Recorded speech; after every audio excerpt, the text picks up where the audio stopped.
So Karl, thus begins 5 episodes of spooky content. Ooh, I even got a costume, but we're not going to reveal it until the day of Halloween itself, so look forward to that one. Ooh. The Texas Chain Saw Massacre was a watershed moment for film, mainly because of all the ultra-realistic hyper-violence shown on screen. As it turns out, most of this was real, largely because the actor playing Leatherface, Gunnar Hansen, couldn't be arsed in most of his scenes. Alright, let's just get the ball rolling then. Okay. Pick a scene. We'll start with that scene in which the character of Sally has her finger sliced open and an old-ass man begins sucking on her sweet teenage blood for nourishment. You know, this scene.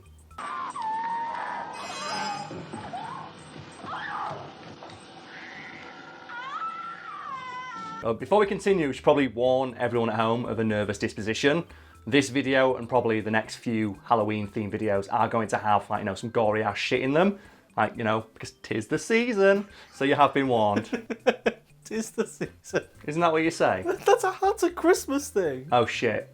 Tis What do the you say for season to Halloween be then? jolly. What's the Halloween equivalent of 'tis the season? Viewer beware, you're in for a scare. What he said. So what in that scene was real? All of it. How was all of it real? All of it was real. The blood, the cutting of the finger, the screaming, the old ass man sucking on the blood. It was all real. It wasn't supposed to be, I should point out, but it was. So was the knife real? The knife was real, but it was dulled with tape which was placed over the blade so that Gunnar Hansen, aka Leatherface, could run it along the actress's finger without hurting her, at which point people off camera would begin pumping the fake blood through and it start spurting out of her fingertip, like giving the effect that he cut her finger open. The problem was though that, you know, it gets hot when you're filming under lights, as I can assure people. Now I've got 2 of them shining in my face, and the fake blood in the tubes coagulated, and every time they tried to do a take of that scene, the blood wouldn't pump through the pipes. So how did they manage to solve the issue of the coagulated blood? They didn't, and Gunnar Hansen was getting kind of pissed off with it because he was stood there in full Leatherface makeup under hot lights, sweating his nads off. So what he did is, after one failed take too many, he quietly took the tape off the knife and then stood there, patiently waiting for to hear the word action again, in full Leatherface makeup, staring at the actress. So not that I need to ask, but what happened next? The moment the director yelled action, Gunnar went into Leatherface mode, grabbed the actress and roughly cut the end of her fingertip open. And the thing is, after you cut someone's finger open, like, they're not going to want to do that scene again. So, because that was the only usable take they had, that's the one that made it into the film. So that actress screaming is genuine because you can't fake that kind of terror. And the old guy, did he drink the real blood then? I think he did. Because obviously, like I said, the fake blood wouldn't pump through the pipes. To be honest, I'm not surprised they used that take in the film. Oh, neither am I, because in Hollywood, they do that shit all the time, don't they? Like, oh, actor or stunt guy gets injured trying to do a stunt. Wow, that take looks really awesome. Let's use that in the final movie. Let's let their failure live on forever. And obviously the most famous example of that is the second Lord of the Rings movie where, like, Viggo Mortensen kicks the Uruk-hai helmet on the floor and actually broke his fucking toe. And Peter Jackson went, oh man, the anguish felt so real, so I put it into the movie. It's like, it's real because he broke his fucking toe.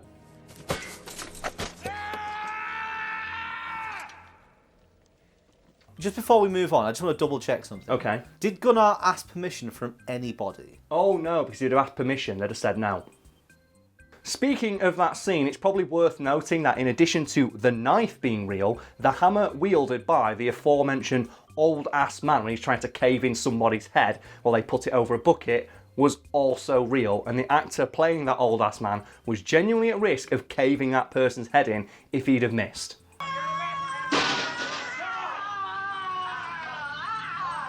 I don't want to be on that film set. I don't think anyone did, really. Madman wandering around with sharpened knives and a hammer. Apparently it really smelled.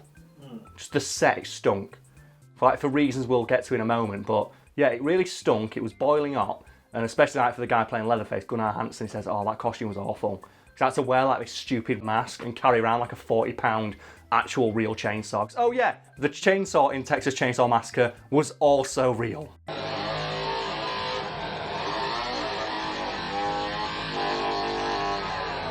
But doesn't he like hold it really close to people's faces and threaten everyone with it? Yes, he does. Like in this shot here.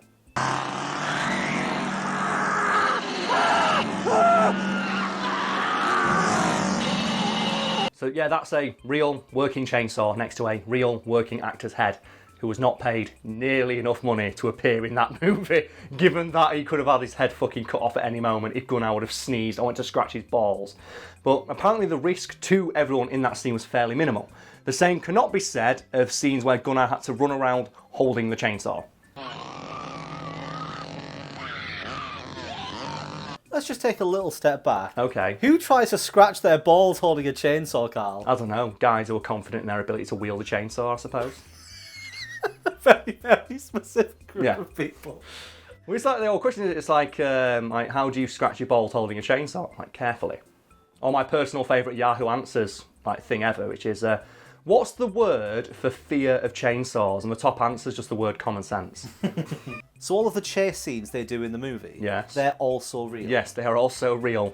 And just so we're all on the same page here, one of those scenes called for Gunnar to chase someone through a field wearing a vision obscuring mask, wearing high heel boots while carrying an actual working chainsaw at night.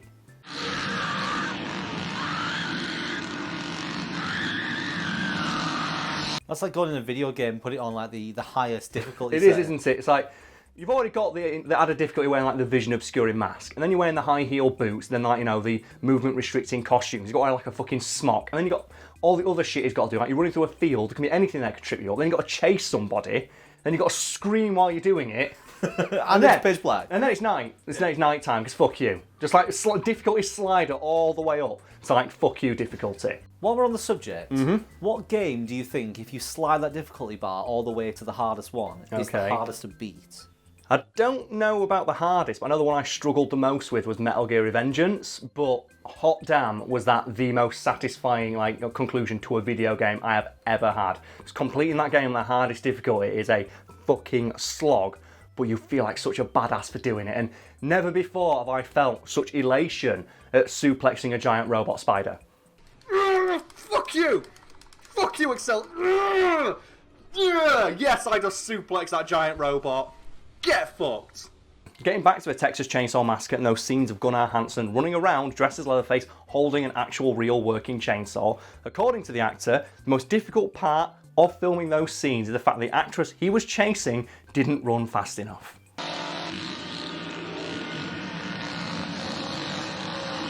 What do you mean she didn't run fast enough? Well, according to Gunnar Hansen in a later interview, he recalled that the actress ran so slowly that he actively had to limit how fast he ran while holding the chainsaw. So the only reason that Leatherface doesn't rage sprint at cheetah speed towards the actress and cut her into confetti is because Gunnar Hansen's like, nah, I'm alright. But we're not done talking about the Texas Chain Saw Massacre just yet, because in addition to the knives, the chainsaw and the blood all being real, pretty much everything else on set was too. So all of the gory stuff and the bones, they were all real as well? Oh yeah, all those bones are real. Those are some real ass skeletons, folks. There were skeletons in that movie.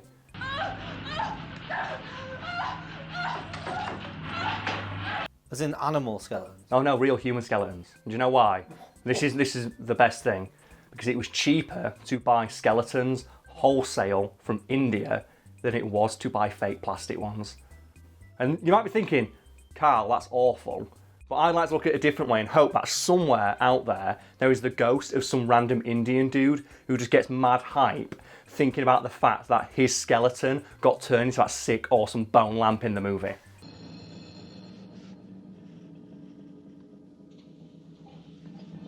That has genuinely got to be one of the worst facts I've heard so far. What? That it's cheaper to buy real human remains than it is to just make fake plastic bones? Did you not know about the Hollywood skeleton trade? There's not a Hollywood skeleton. No, I'm making that bit up now. But in the 80s, there was a big trend of them just buying skeletons en masse for horror movies. 'Cause it was cheaper just to buy them, like I said, wholesale from foreign countries where they didn't give a shit, and just import them, because making fake plastic bones and then aging them realistically took an age. Do you know what's cheaper and easier? Buy a real one. And do you know what makes it even worse? That most of the time they didn't tell the actors they were using real skeletons because they didn't want them to get scared, because skeletons are scary, folks. And the famous example of that is Poltergeist, right at the end of the movie, where the lady falls into the pit of skeletons, and all the skeletons rise to the surface out of the water, and she shits herself.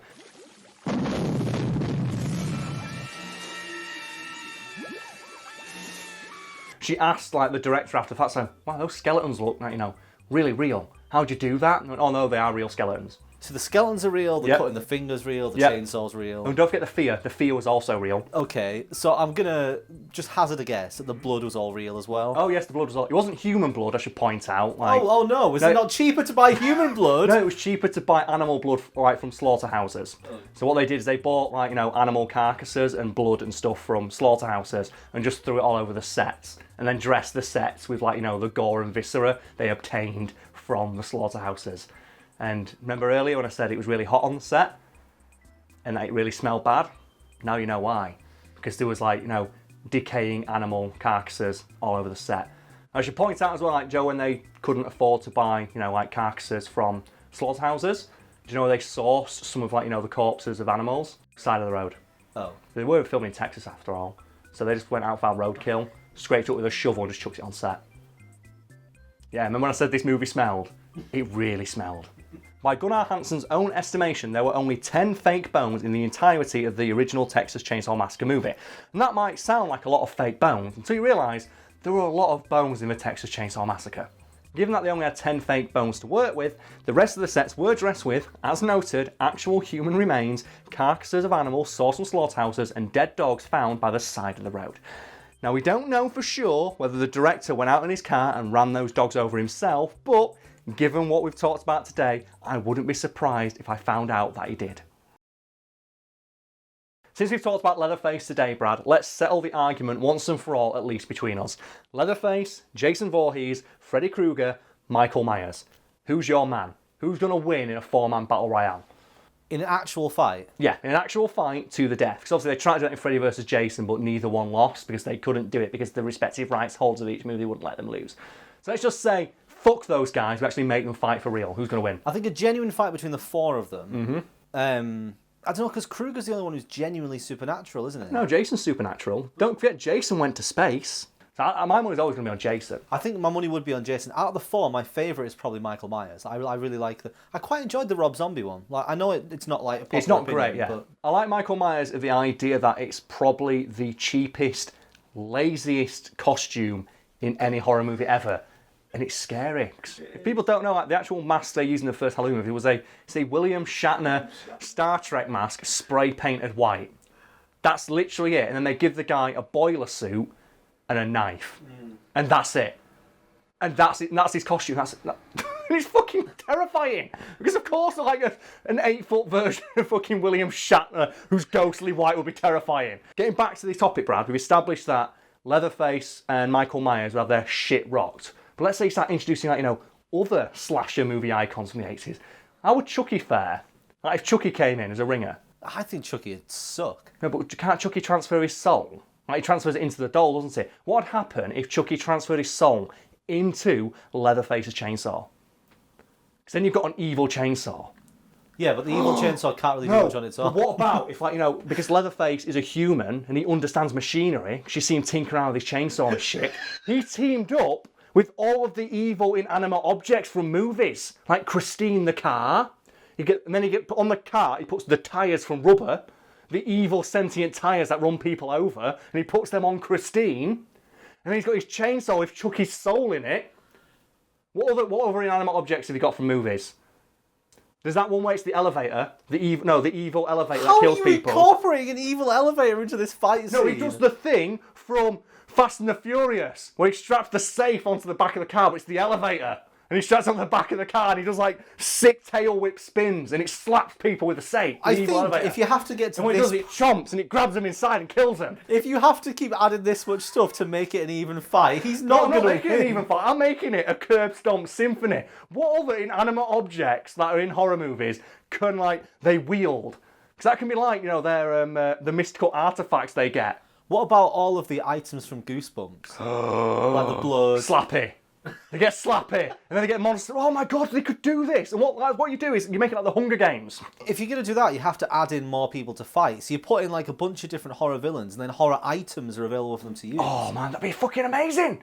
We've got an idea here. Hollywood, if you're watching... Fuck Freddy versus Jason. Fuck Freddy versus Jason. How about everybody versus everybody fucking else with all the other shit, man? Because there were so many like random cursed objects from horror movies that you could bring in, and they could all wield them like like weapons. I want to see like an RPG. Like, I want to level up my Leatherface. He's not wielding a chainsaw anymore. He's wielding like the fucking Pandora's box or some shit like that. He's wielding like the gem from Wishmaster, and he's fucking sick, man. What a good idea for a film. Let's go talk about this some more over a cup of tea. Bye, folks.